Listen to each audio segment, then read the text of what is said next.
On a feast day like today, St. Ignatius, I wonder what got into this man. What took hold of his heart? How does anyone walk so confidently, so joyfully to such a gruesome end?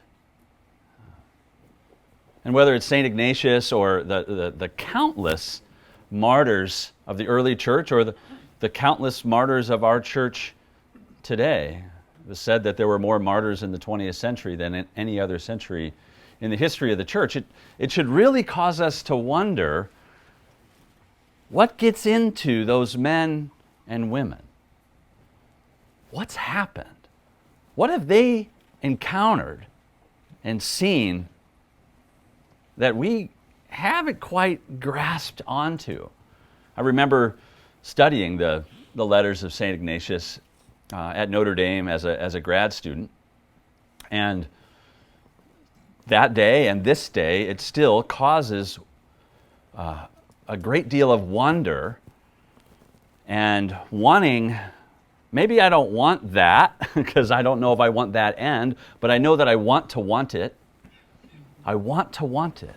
I want to want that kind of relationship with God that I would walk in such certainty, in such joy and humility that there wouldn't be any obstacle that I wouldn't move confidently towards. There are so many obstacles in my life that win so easily, and I don't know about you. I don't know if there are obstacles that win easily in your life, spiritual, physical, emotional, relational, or otherwise, but there are many in mine.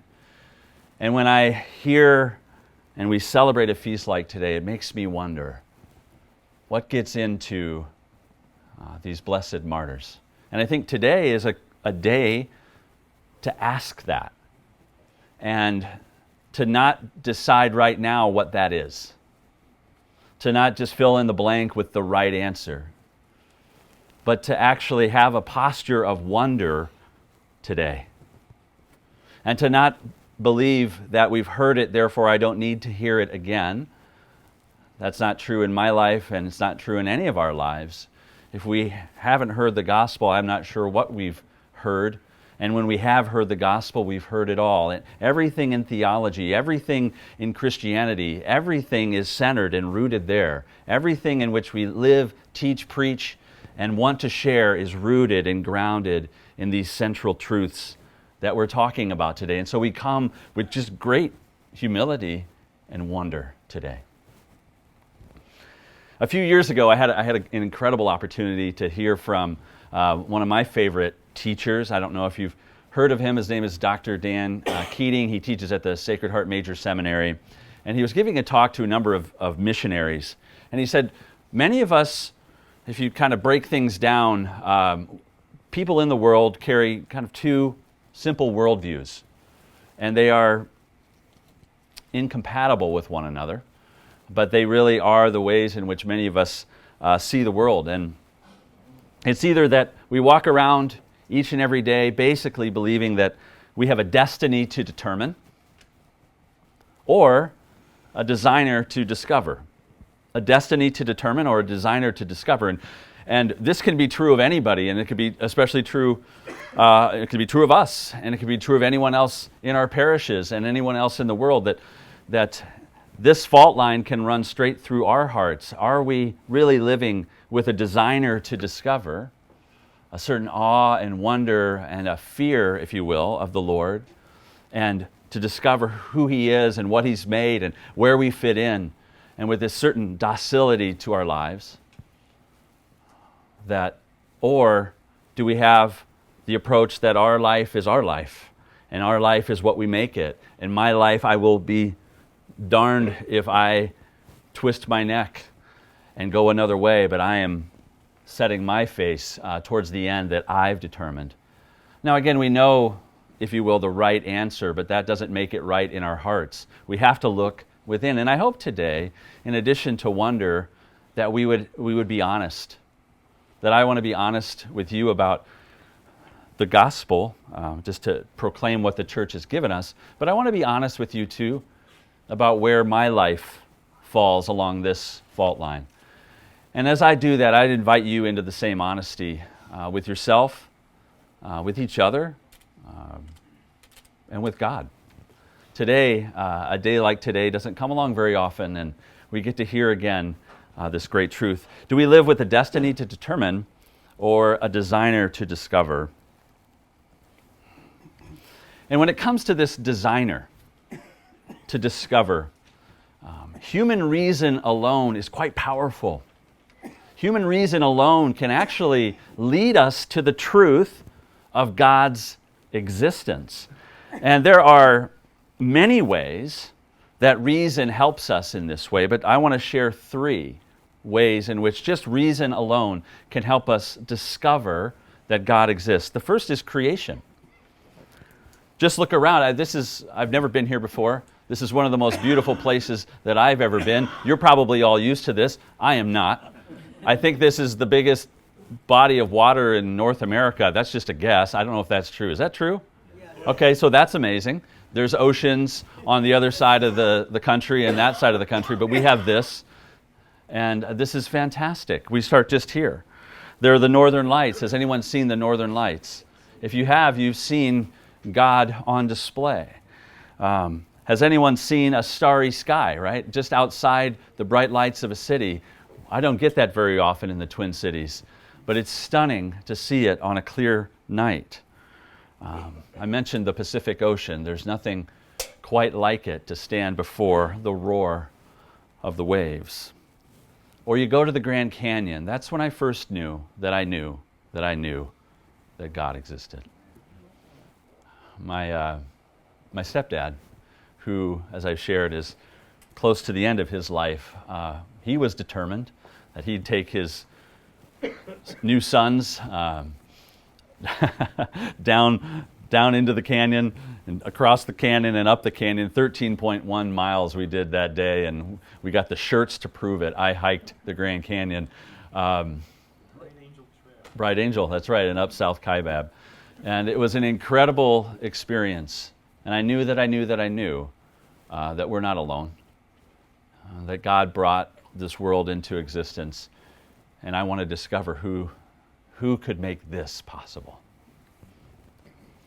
But it's not just creation, it's the complexity. It's the complexity of creation. The human eye alone is made up of 2 million interworking parts.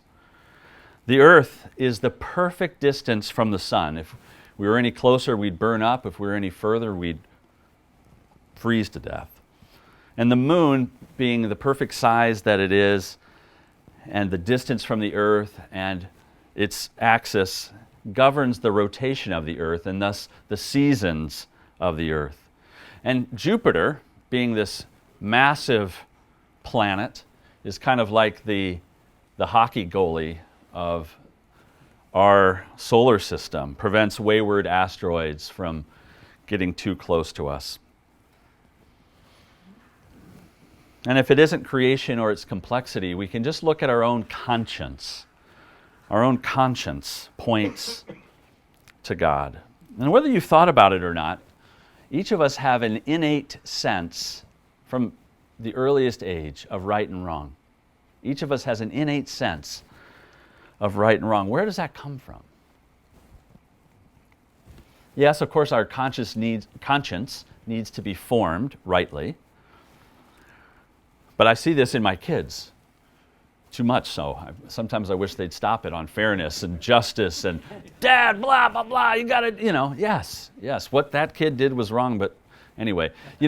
This, we see it. We see it in us. What is it that says that's wrong?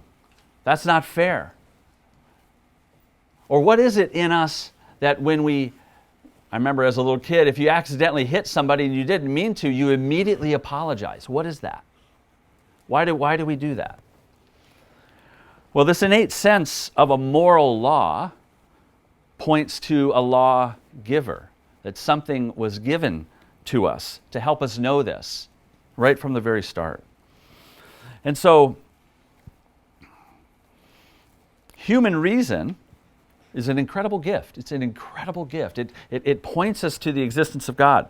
And it can help us know that God exists. But revelation, that's our first fill in the blank of the day, revelation can help us know what God is like. So reason helps us know that God exists. Revelation helps us know what God is like. And so let's start right there in Genesis. Genesis chapter 1. In the beginning, when God created the heavens and the earth, then God said, "Let there be light." And there was light. God saw that the light was good. God then separated the light from the darkness. God called the light day, and the darkness called night. Evening came, and morning followed the first day. Then God said, "Let there be a dome in the middle of the waters to separate one body of water from the other." God called the dome sky. Evening came, and morning followed the second day. We see the pattern. As the land and water was created on the third day, God saw that it was good. Evening came, and morning followed the third day. The plants, the planets, the stars, and the moon on the fourth day. God saw that it was good. God set them in the dome of the sky to illuminate the earth. Evening came, and morning followed the fourth day. On the fifth day, water creatures. God saw that it was good. Evening came, and morning followed the fifth day. Then God said, "Let the earth bring forth every kind of living creature, tame animals, crawling things, and every kind of wild animal." And so it happened. God made every kind of wild animal, every kind of tame animal, and every kind of thing that crawls on the ground. Foreshadowing. God saw that it was good. That was the first half of the sixth day, which brings it to us. What's the probability of you being born? My parents or my mom, you're 1 in a million. Actually, Mom, we're not just 1 in a million or 1 in a billion. We are 1 in 10 to the 2.685 millionth power. That's a 10 followed by 2.6 million zeros. And just to give you context, to compare, the number of atoms in a person is 10 to the 27th power. The number of atoms on Earth, atoms, A-T-O-M-S, I don't know about Adams, there's one right here. The number of atoms on Earth is just 10 to the 50th power. And the number of atoms in the known universe is just 10 to the 80th power. The likelihood of you being born, thanks to this study from a bunch of really smart people at Harvard, they tell us that it's 1 in 10 to the 2.685 millionth power. That's the unlikelihood of us making it here. Another way to think about it, take 2 million people, like the size of San Diego. 2 million people, give each of those people a trillion-sided dice. Spread them out. It's got to be, they're going to need a lot of room.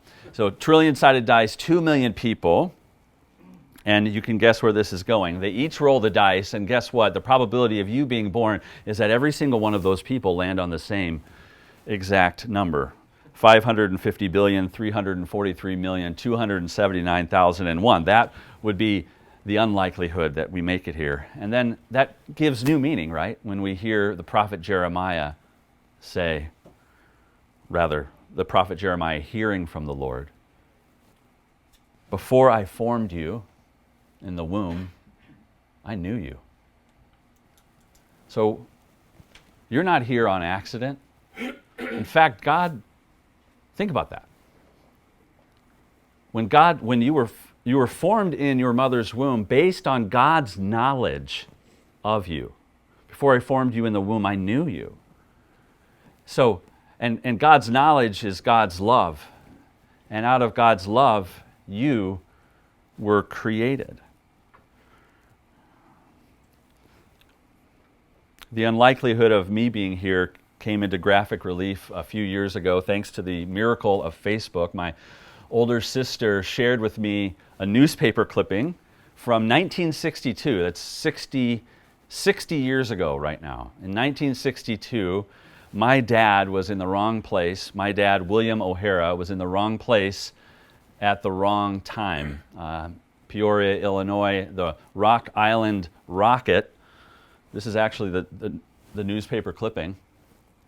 This was my dad's truck, and it was the front of his truck was demolished as a train came whizzing by, and he was in the car. And it says he miraculously escaped injury. He went to the hospital, and they let him go that night just with a few bumps and bruises. And I didn't know that story until my sister shared this newspaper clipping with me on Facebook. I realized I'm about, this far from not being here in front of you. I hope you guys would have had a great day today. I wouldn't have been here to enjoy it.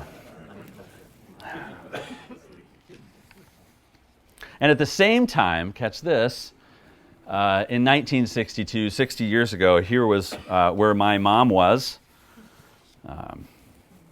Sister Jean Michelle, Marilyn Bosler, as I knew her before she was married, but Sister Jean Michelle. She was a sister of Providence in Terre Haute, Indiana. And while I'm super grateful for her call to religious life, I'm grateful for her call to marriage as well. And at the end of the 1960s and post-Vatican II, it was a different time. Things were shifting, and my mom came from a family of many religious vocations. 3 of her uncles were priests, and one of which actually was Father Ray Bosler was at Vatican II, as we also celebrate the 60th anniversary of the beginning of that. And so God has been doing something powerful, and I'm grateful that my mom also heard a call and was dispensed of those vows. But here I am, and it hit me. I thought, in 1962, it didn't look too good for me. I had a real, Back to the Future. You remember how that picture starts fading in that movie, Back to the Future, Marty McFly, and as he's messing up, the picture keeps fading more and more, and it's actually quite apt. While we're certain in God's eyes, there is a frailty, a fragility. I wish every one of us could have the newspaper clippings to verify that God has brought so many things together to ensure that you made it here. And in fact, when I reflected on these two comings together, these two things coming together, the unlikelihood of me being here, God spoke very clearly, not audibly, but clearly to my heart, and He said, I meant for you to be here. I meant for you to be here. And I think that's true for it is true for each of us. And I wish each of you could see those newspaper clippings that could give you that deep impression. And if you can't see the newspaper clippings, I believe the Lord would want to speak very clearly and confidently into your heart, I meant for you to be here. So our life has meaning. Our life has purpose. And if we're meant to be here, there's a mission that's meant for us while we're here. Each of us, there's a reason. That God made each of us to play a unique role in the redemption of the whole world. You're necessary in God's eyes. First and foremost and forever, you're necessary.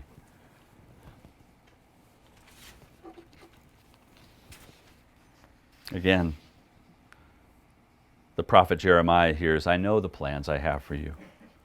Plans for your welfare and not for woe. Reason tells us that God exists, but divine revelation can tell us what God is like. And the truth of the gospel is coming to understand better and better what God is like, actually. We see the story of creation continuing. God created mankind in His image. In the image of God, He created them. Male and female, He created them. God blessed them.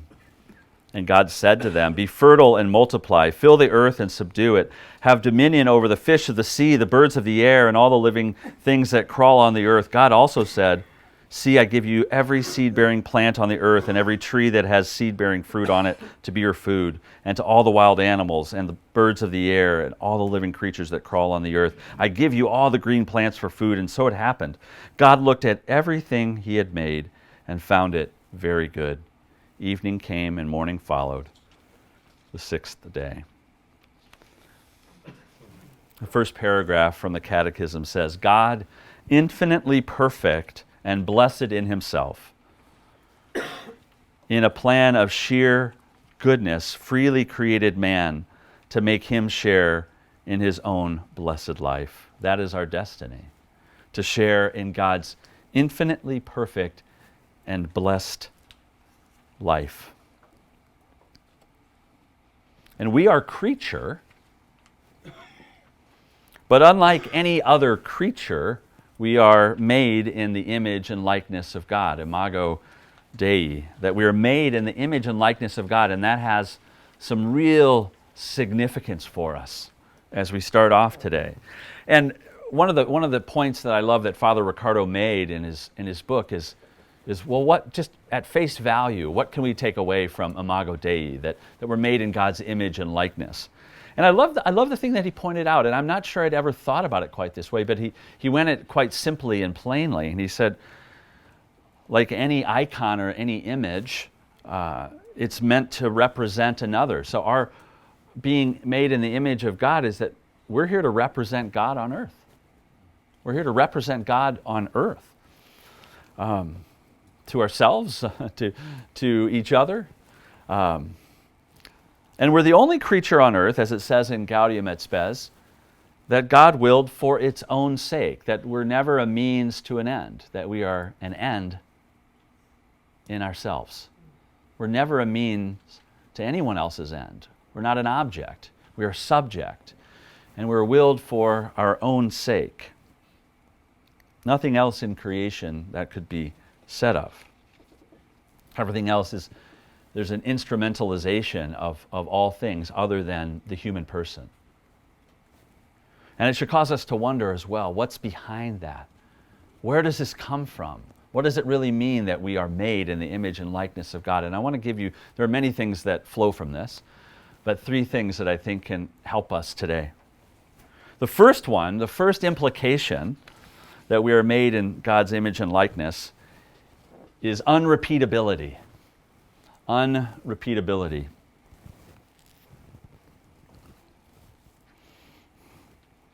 You are not simply a repeatable instance of a type, like a vacuum cleaner that you can order from Amazon and it doesn't work and you send it back. Isn't it amazing? You can send anything back to Amazon. They just take it. I love that. They send you a new vacuum cleaner, whatever. You're not I am not a repeatable instance of a type. Like I am the 5'10", brown hair, average intelligence, below average athleticism, male pattern baldness, born in Indiana in 1974 type. You know, like I want one of those. Well, here he is. You know, there's many of them. You know, it's a ton of them. In fact, I was a part of a Facebook group of Ryan O'Hara's.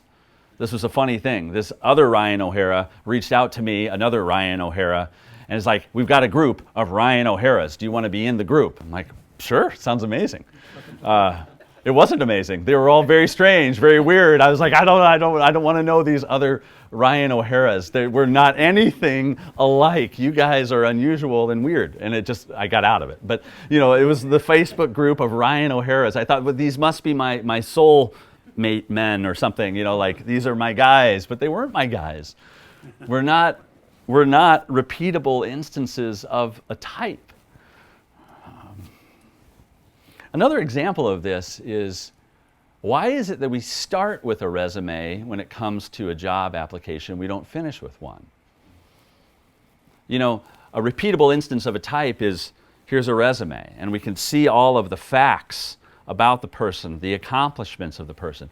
But it isn't until you meet the person in the interview that you make the decision. Isn't it interesting? Just the way that we hire tells us that we are not repeatable instances of a type. We have been loved and created into a precious and unrepeatable existence. There is no one exactly like you ever before or ever again. That's unrepeatability. In fact, It's why there is a place for you in heaven. There's not a place for, in a sense, there's a place for us, but there's a particular place for you, unrepeatable you. It isn't just enough that one person be saved. It's that we are each individually saved as a part of a people, but our lives are unrepeatable, and that unrepeatable existence perpetuates into heaven while being a part of God's people. So unrepeatability, that's the first implication of many. The second is interiority. Interiority.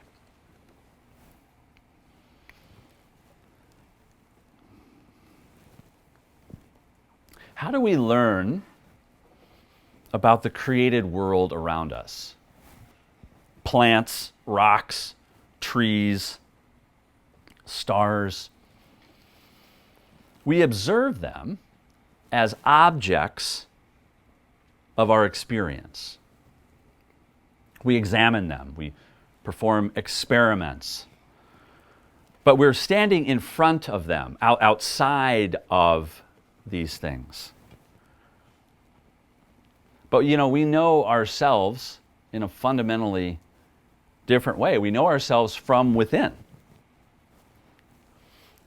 And we're present to ourselves. We're as subject from within, not as an object from without. This is how we know ourselves, from within. We don't observe, unless we're looking in a mirror, but still, that is, we are looking at ourselves physically, but how do we know ourselves? We know ourselves interiorly.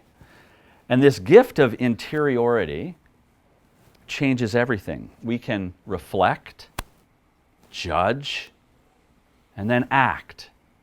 And we do this without even thinking about it. Every moment of the day, reflect, judge, act, reflect, judge, act, reflect, judge, act, reflect, judge, act, reflect, judge, act. And the amazing thing, and this is how human growth and advancement and even love is possible, because we can pause between stimulus and response. This is a uniquely and powerful human ability. We would not be able to survive as a human race without it. We would not be able to flourish without being able to press pause between something happening and me responding. I learned this one day as I was driving my kids. My wife and I have 4 sons. At the time, they were probably 7, 4, 3, and 2. And we were driving late at night from the Twin Cities to Kansas City. We were on Interstate 35, cruising along. A little context again, my wife was driving. I was listening to a talk, Christian talk, on anger. Just note that. Listening to a talk on anger. And we're driving. I'm enjoying the talk. Things are going fairly well. The kids are surviving until my wife has to slam on the brakes. And my 2-year-old son, who was I'm in the front passenger seat. He's right behind me in the seat behind me in a car seat, and he goes flying when my wife slammed on the brakes. And I knew exactly, I didn't have to ask, I knew exactly what had happened. Because in the 3rd row, his older brother clicks that, undoes the seat belt, and thinks that'll be great. Whenever this goes down, it's going to be fun. I'm not sure what he was thinking. But I thought I would give him a little piece of my mind, and only as a dad can do in a minivan while his wife is still driving, unbuckle, get out of the seat, and walk the 4 feet back, and just grab him by the shoulders, yell and scream and all of this. Sit back down, buckle my son back up, take care of all that, sit down. The best part is the talk on anger is just keep rolling. It's it's just in the background. It just never stopped. It didn't press pause. And I'll tell you what, I was converted by irony that night. The sheer ridiculousness of the comings together of that broke my heart. And said, this isn't, whatever just happened in the car, that's not what God wants for me, for my kids. And the next day, as I took that experience to prayer, I realized that there was something inhuman about that whole interaction. There was a stimulus and there was a response, but there was no reflection or pause. It was just action. It was just instinct. It was just animalistic even. Now I didn't strike him or in any way like that. It was just the anger inside of me. And what I learned was my sons, not me, were in control of my emotions and were in control of my response. And the Lord had to change some things in me.